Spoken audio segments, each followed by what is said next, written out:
ZEE5 ಇರುವಾಗ ನೀವು ನಿಮ್ಮ ನೆಚ್ಚಿನ ಶೋಗಳನ್ನ ಎಂದಿಗೂ ಮಿಸ್ ಮಾಡಿಕೊಳ್ಳುವುದಿಲ್ಲ. ಅದು ಸಂಪೂರ್ಣ ಉಚಿತವಾಗಿ.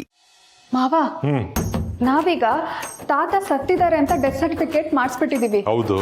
ಅಂದ್ಮೇಲೆ ಈ ಗೌರ್ಮೆಂಟ್ ರೆಕಾರ್ಡ್ಸ್ ಅಲ್ಲೆಲ್ಲ ತಾತ ಸತ್ತಿದ್ದಾರೆ ಅಂತಾನೆ ಆಗುತ್ತೆ. ಹೌದು. ಮತ್ತೆ ಇನ್ಮೇಲೆ ತಾತಂಗೆ ಪೆನ್ಷನ್ ಬರಲ್ಲ ಅಂತ ಆಯ್ತು.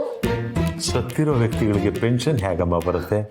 ಶ್ರೀಮದ್ ರಮಾರಮಣ ಗೋವಿಂದ ಗೋವಿಂದ. ಅಯ್ಯೋ ದೇವ್ರೆ, ತಾತ ಏನಾದ್ರೂ ಆಫೀಸ್ಗೆ ಹೋಗಿ ವಿಚಾರಿಸಿದ್ರೆ ಆಗ ಅವ್ರು ಸತ್ತಿರೋ ವಿಷಯ ಅವ್ರಿಗೆ ಗೊತ್ತಾಗುತ್ತೆ. ಆಮೇಲೆ ನಮ್ಮನ್ನು ಸಾಯಿಸ್ತಾರಷ್ಟೇ. ಅಯ್ಯೋ, ಎದುರಿಸ್ಬೇಡ, ಸುಮ್ಮನೆ ಇರಮ್ಮ. ನಿಮ್ಮ ತಾತ ಸತ್ತಿದ್ದಾರೆ ಅನ್ನೋ ವಿಷಯ ಅವ್ರಿಗೆ ಗೊತ್ತಾಗೋಷ್ಟೊತ್ತಿಗೆ ನಮ್ಮ ಕೆಲಸ ಆಗೋಗಿರುತ್ತೆ. ಆಮೇಲೆ ಒಟ್ಟಿಗೆ 15 ವರ್ಷದ ಪೆನ್ಷನ್ನು ಕ್ಯಾಶು ತಗೊಂಡೋಗಿ ದತ್ತವ್ರೆ ತಗೊಳ್ಳಿ ಅಂತ ಕೊಟ್ಬಿಟ್ರಾಯ್ತು. ಇಲ್ಲ ಮಾವ, ನನಗೆಲ್ಲ ಪೆನ್ಷನ್ ತೆಗಿಯಕ್ಕಾಗ್ತಿಲ್ಲ. ಸಮರ್ ಸಮರ್ ಸಮರ್.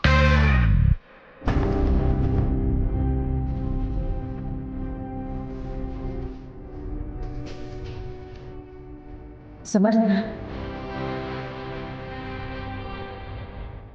ಬಂದ್ಯಾ? ಇರು, ನಾನು ಹೋಗಿ ಕಾಫಿ ತರ್ತೀನಿ. ಬೇಡ ವಸು, ಕಾಫಿ ಬೇಡ. ಸಮರ್, ಇವತ್ತು ಮನೆಗೆ ರೇಷನ್ ಎಲ್ಲ ತರಬೇಕು. ಸಂಬಳ ಬಂತಲ್ವಾ ನಿಮಗೆ? ಸಂಬಳ ಬಂತು ಬಾಸು, ಆದರೆ ಆ ಸೇಟು ಬಂದು ಎಲ್ಲ ಕಿತ್ಕೊಂಡು ಹೋದ್ರು. ಇದೇನಪ್ಪ ನಿನಗೆ ಸರಿ ಅನ್ಸತ್ತ? ಅವನು ಯಾವನೋ ಬಂದು ಕೇಳ್ದ ಅಂತ ಜೋಬಲ್ಲಿದ್ದ ದುಡ್ಡೆಲ್ಲ ಕೊಟ್ಟು ಬಂದಿದ್ಯಲ್ಲ, ಏನ್ ಮಾಡೋದಪ್ಪ? ಸಮರ್, ಮತ್ತಿವತ್ತು ಮನೆ ಊಟಕ್ಕೆ ಏನು ಮಾಡೋದು ಸಮರ್? ಏನೊಂದು ಮಾಡ್ತೀನಿ ಬಾಸು, ಏನೇನು ಟೆನ್ಷನ್ ತಗೋಬೇಡ. ಈಗ ತಾನೇ ಬಂದಿದ್ದೀನಲ್ವಾ, ಸ್ವಲ್ಪ ಟೈಮ್ ಕೊಡು.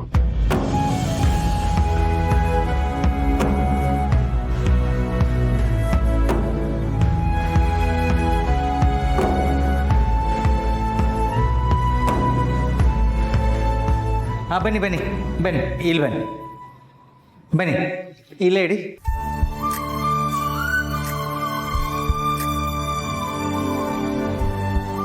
ನೀವು ಹೊರಗಡೆ ಇರಿ, ಬಂದೆ. ಮಾವ, ಏನಿದೆಲ್ಲ? ನಮ್ಮ ಬಾಂಧವ್ಯ, ನಮ್ಮ ಪ್ರೀತಿ ಅಷ್ಟೇ. ನೀನೇನು ಕೇಳಬೇಡ, ನಾನೇನು ಹೇಳೋದು ಇಲ್ಲ. ಅಲ್ಲ ಮಾವ, ನೀವು ಹೀಗೆಲ್ಲ ಮಾಡಿದ್ರೇನು ತಪ್ಪು? ದತ್ತ ನನ್ನ ತಂದೆ ಸ್ಥಾನದಲ್ಲಿದ್ದಾರೆ, ನೀನು ನನ್ನ ಮಗಳ ಸ್ಥಾನದಲ್ಲಿದೆಯಾ. ತಂದೆಯಾಗಿ ಇಷ್ಟು ಮಾಡೋದು ನನ್ನ ಕರ್ತವ್ಯ ಅಲ್ವಾ?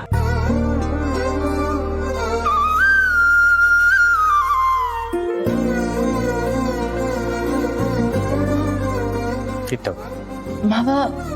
ತಗೋ, ಹೇಳಿದ್ನಲ್ಲ.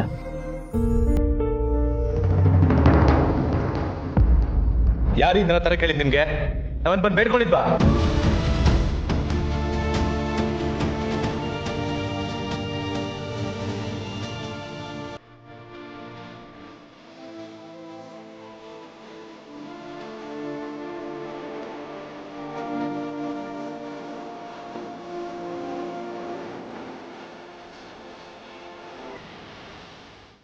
ಹೇಳಿ, ನಾವೇನಾದ್ರೂ ನಿಮ್ಮ ಹತ್ರ ಬಂದು ಬೇಡ್ಕೊಂಡಿದ್ವಾ?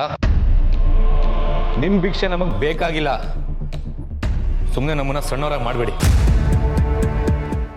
ZEE5 ಆಪ್ ಡೌನ್ಲೋಡ್ ಮಾಡಿ ಎಲ್ಲಾ ಸಂಚಿಕೆಗಳನ್ನು ಸಂಪೂರ್ಣ ಉಚಿತವಾಗಿ ನೋಡಿ.